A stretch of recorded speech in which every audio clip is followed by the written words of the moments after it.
Okay, so hello, what is going on? I've been sober for I think 84 days. I've been doing absolutely nothing, no drinking, no vaping, no pot, no anything.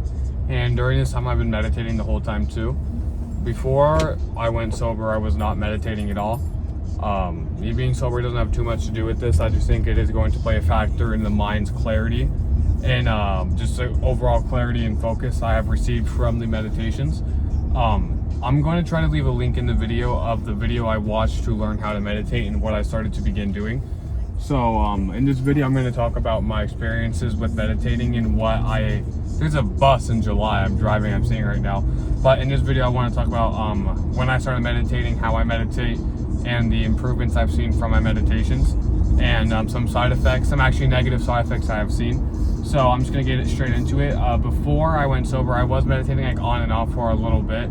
I was not consistent with it at all, but I did understand the overall premise of the meditation on a very entry-based level. So I knew how to do it, and I was somewhat aware, but I would only do like every little bit. So I did it for like a 1 week at a time, and I would stop and then go out a week again. But I decided to go sober again, and to help me feel something again, I guess, I wanted to start meditating. And so basically the way I started was, there are two forms of meditation. There is interoceptive and exteroceptive meditations. Exteroceptive is when you feel and hear stuff on your outside significantly more. Interoceptive is when you feel stuff inside extremely more, such as heartbeat, breathing, stomach, your thoughts. Like when you're getting more distracted from stuff in your inside versus when you're getting more distracted from stuff on your outside. At a very simple base, that's what intero and exteroceptive is.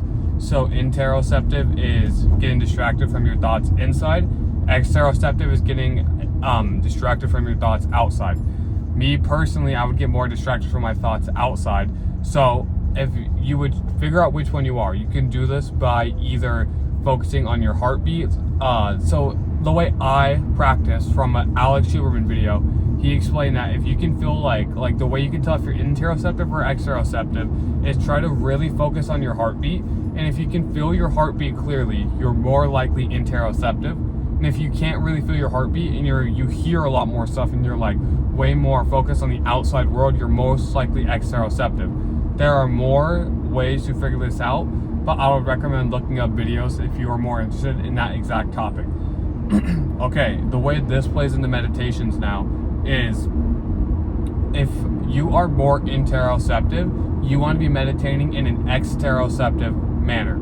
So if you focus way more on your insides, when you meditate, you want to try to focus on stuff on your outside. So like you want to try to like focus and just hear the outside world, breathe and just be one with the outside. And if you focus way more on your outside, like when I meditate, I am way more exteroceptive. So when I meditate, I focus really clearly on if I can feel my heart beating, how my stomach feels when I'm breathing, and the such. So that's basically what I do. That's one part of what I do when I'm meditating. The second part what I do is certain breath patterns too. I am ignorant on this topic, but I know a little bit. If you are doing longer exhales and shorter inhales, so for example, you would do like hold for 2 seconds. So like inhale 2 seconds, hold for 2 seconds, and then exhale for 4 seconds. And you want to really focus on doing that in particular if you're trying to get your mind more calm. This is just the way our nervous system works. This isn't an argument. And if you want to be more alert and more ready, you would do longer inhales. So like, and then you just reverse it. And then you just hold for 2 seconds, quick exhales. Just like that, like just in that manner. I don't mean to sit here and do that, like breathe for you guys, but just in that kind of around in that manner. And so if you're trying to get more calm, you do longer exhales. If you're trying to be more alert, you do longer inhales. Just flip flop it for whatever one you're trying to do. And then for your intero or exteroceptive, you figure it out by yourself. So once you have that base, then you just start meditating basically. A lot of people believe that like meditating is like you sitting in like this lotus perfect position with your eyes closed. Meditation doesn't necessarily have to be you sitting there. It can be just the art of being present and focusing on your breath in a moment. So like even when, let's say when you're running, you're not necessarily in a lotus position sitting there. But when you are running and you're hard focusing and you're focusing on your breathing and how you're running and getting your mind to that state of clarity where it's almost clear, or you keep bringing where your brain is slipping out of a focus and going back into it repeatedly, that is a form of meditation. So it can apply to a lot of things. Whether if you're driving and you're focusing on your breathing, the way I've been realizing what meditation is a lot more of where your brain is slipping out of focus and you're bringing it back into focus to bring it to a certain focus point. So a lot of people, when they try to meditate, they struggle with being consistent and they struggle with continuing it because they believe that they're messing up, or that their brain getting distracted is a form of messing up, or so that's the way the American society is built. You're failing your task if your brain is distracted, right? There is no book, you can look this up, there's no book, there's nothing that says when you're meditating, your brain should be completely clear of all thought. There's nothing that says that. There's really, or if there is, it's wrong. The point of meditation is realizing when your brain goes somewhere, realizing when your brain drifts off, recognizing the thought, being aware of the thought as if it's a wave coming in, letting it go and focusing it back on your breathing. That is the art of meditation. You do not need to be a completely clear-minded individual. You don't need to be super monk mode. The whole point of it is focusing on your mind's getting distracted, an emotion comes in, you watch the emotion come in, watch it come out, focus on your breathing. That's what I do, and I've seen great improvements from this. I wasn't meditating for the last 2 weeks before I went on vacation because I just couldn't do it. There was a point where I just couldn't do it, and I'm not sure why.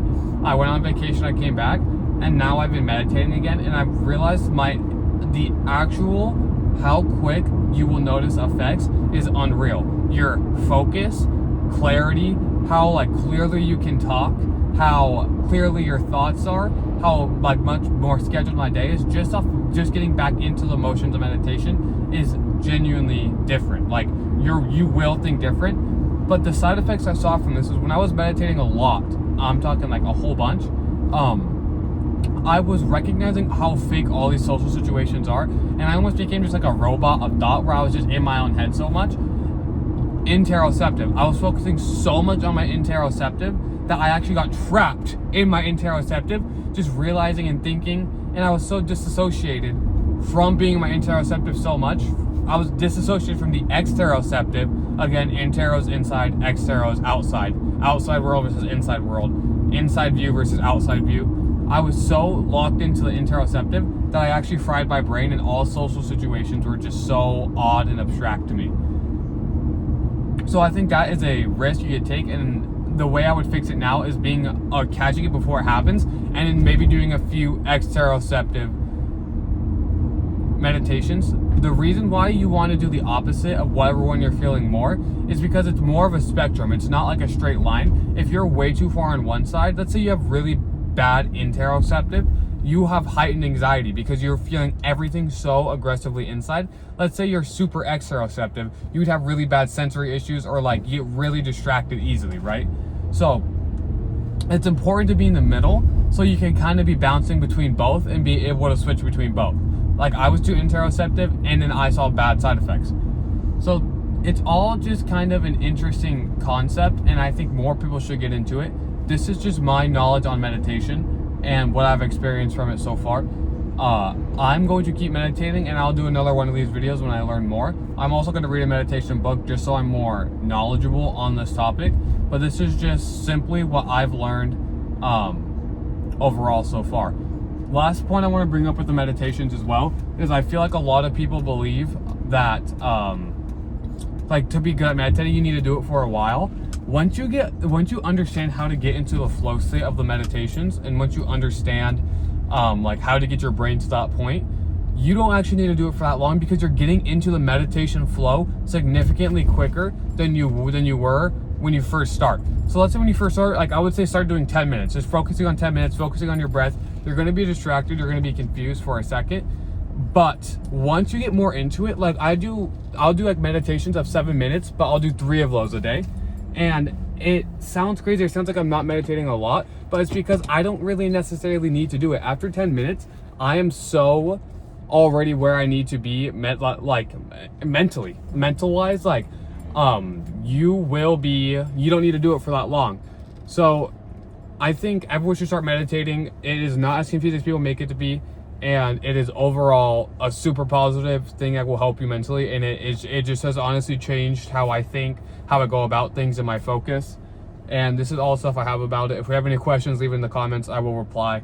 Thank you guys for checking out the video. If I didn't cover anything, just leave it in the comments. I will reply to every single comment. Thank you guys for watching. I will catch you guys tomorrow.